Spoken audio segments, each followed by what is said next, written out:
Leviticus 15. The Lord said to Moses and Aaron, "Speak to the Israelites and say to them, when any man has an unusual bodily discharge, such a discharge is unclean. Whether it continues flowing from his body or is blocked, it will make him unclean. This is how his discharge will bring about uncleanness. Any bed the man with a discharge lies on will be unclean, and anything he sits on will be unclean. Anyone who touches his bed must wash their clothes and bathe with water, and they will be unclean till evening. Whoever sits on anything that the man with a discharge sat on must wash their clothes and bathe with water, and they will be unclean till evening. Whoever touches the man who has a discharge must wash their clothes and bathe with water, and they will be unclean till evening.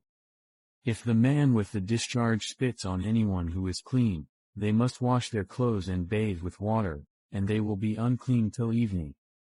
Everything the man sits on when riding will be unclean. And whoever touches any of the things that were under him will be unclean till evening. Whoever picks up those things must wash their clothes and bathe with water, and they will be unclean till evening. Anyone the man with a discharge touches without rinsing his hands with water must wash their clothes and bathe with water, and they will be unclean till evening. A clay pot that the man touches must be broken, and any wooden article is to be rinsed with water. When a man is cleansed from his discharge, he is to count off 7 days for his ceremonial cleansing. He must wash his clothes and bathe himself with fresh water, and he will be clean. On the 8th day he must take 2 doves or 2 young pigeons and come before the Lord to the entrance to the tent of meeting and give them to the priest. The priest is to sacrifice them, the one for a sin offering and the other for a burnt offering.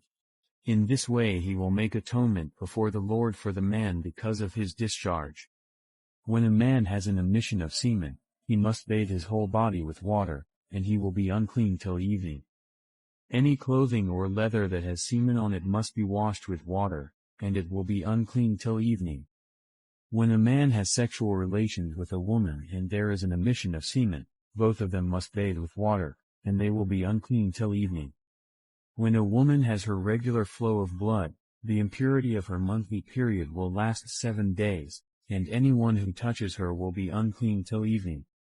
Anything she lies on during her period will be unclean, and anything she sits on will be unclean. Anyone who touches her bed will be unclean. They must wash their clothes and bathe with water, and they will be unclean till evening.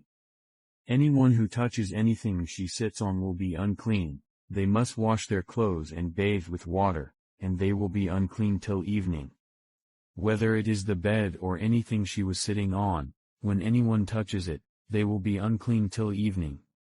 If a man has sexual relations with her and her monthly flow touches him, he will be unclean for 7 days. Any bed he lies on will be unclean.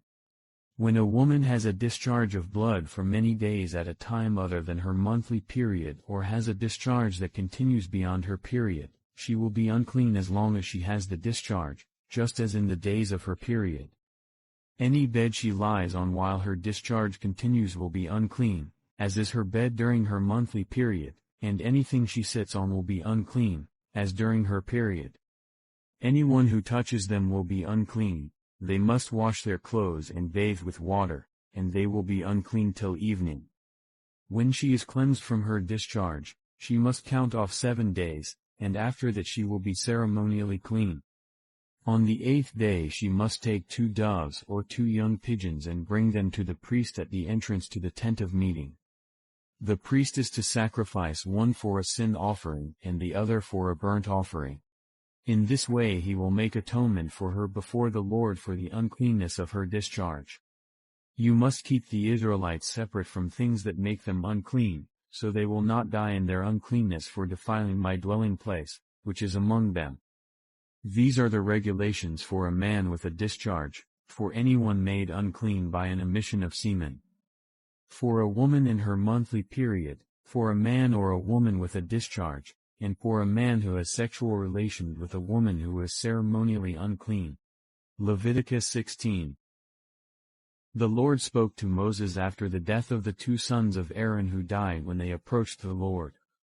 The Lord said to Moses, tell your brother Aaron that he is not to come whenever he chooses into the most holy place behind the curtain in front of the atonement cover on the ark, or else he will die. For I will appear in the cloud over the atonement cover.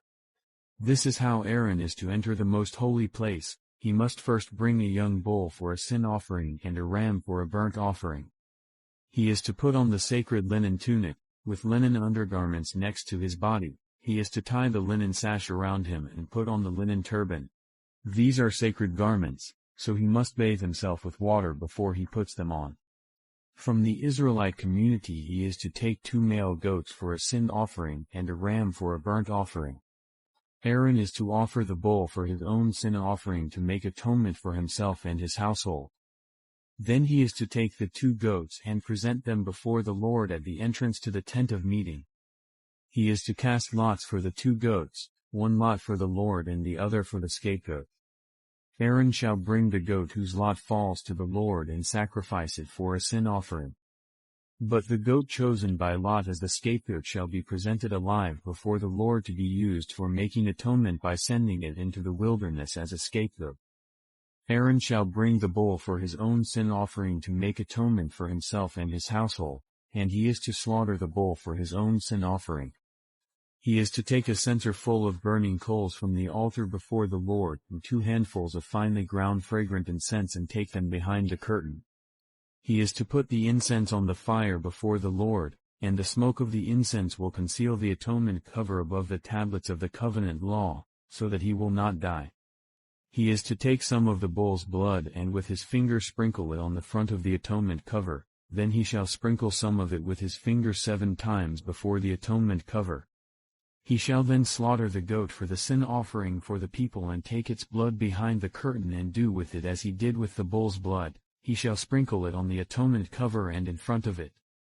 In this way he will make atonement for the most holy place because of the uncleanness and rebellion of the Israelites, whatever their sins have been. He is to do the same for the tent of meeting, which is among them in the midst of their uncleanness. No one is to be in the tent of meeting from the time Aaron goes in to make atonement in the most holy place until he comes out, having made atonement for himself, his household and the whole community of Israel. Then he shall come out to the altar that is before the Lord and make atonement for it. He shall take some of the bull's blood and some of the goat's blood and put it on all the horns of the altar. He shall sprinkle some of the blood on it with his finger 7 times to cleanse it and to consecrate it from the uncleanness of the Israelites. When Aaron has finished making atonement for the most holy place, the tent of meeting and the altar, he shall bring forward the live goat. He is to lay both hands on the head of the live goat and confess over it all the wickedness and rebellion of the Israelites, all their sins, and put them on the goat's head. He shall send the goat away into the wilderness in the care of someone appointed for the task. The goat will carry on itself all their sins to a remote place, and the man shall release it in the wilderness.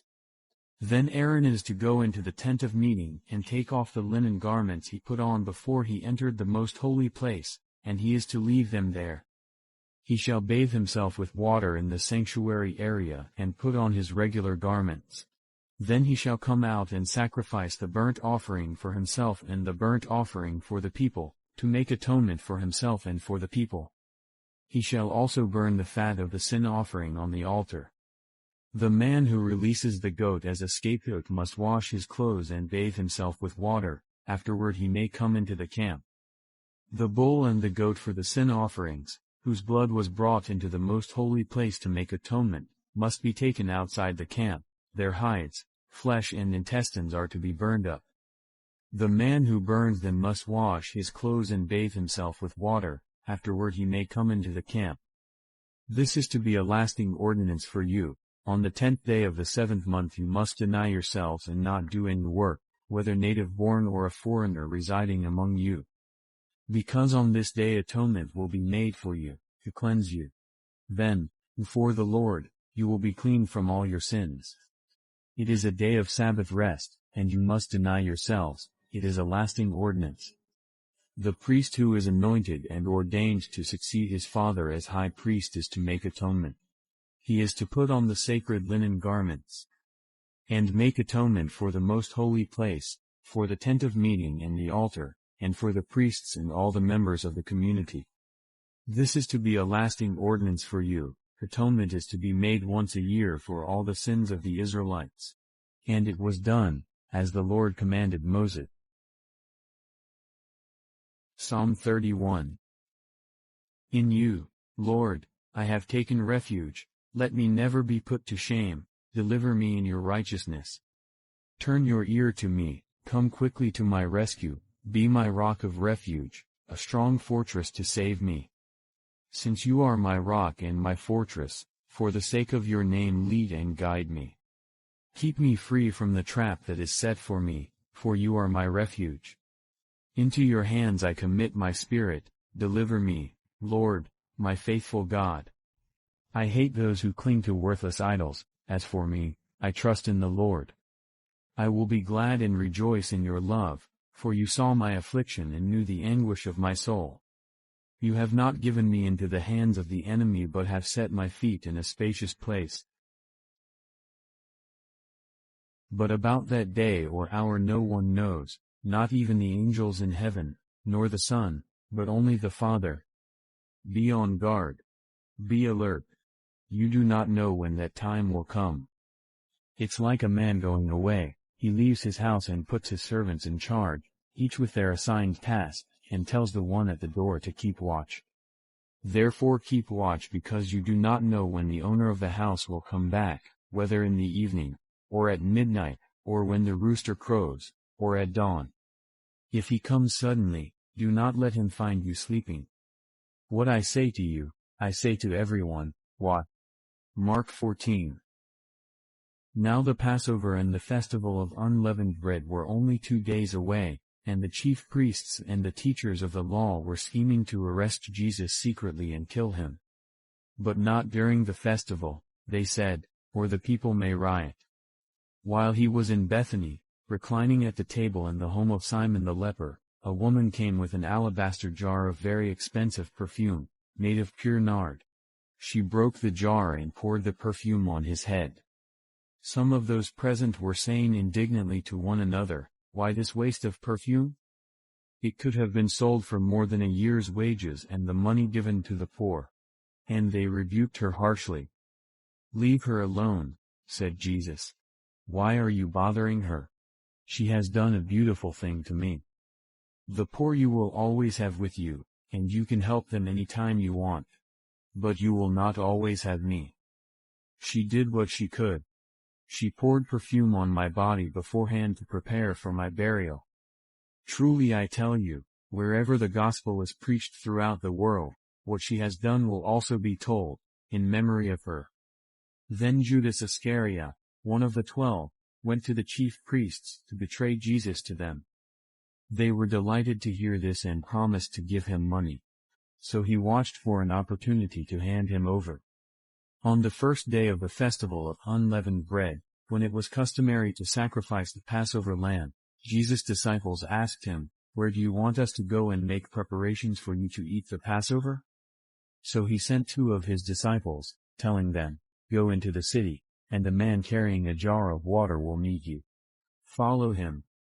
Say to the owner of the house he enters, 'The teacher asks, where is my guest room, where I may eat the Passover with my disciples?' He will show you a large room upstairs, furnished and ready. Make preparations for us there." The disciples left, went into the city and found things just as Jesus had told them. So they prepared the Passover,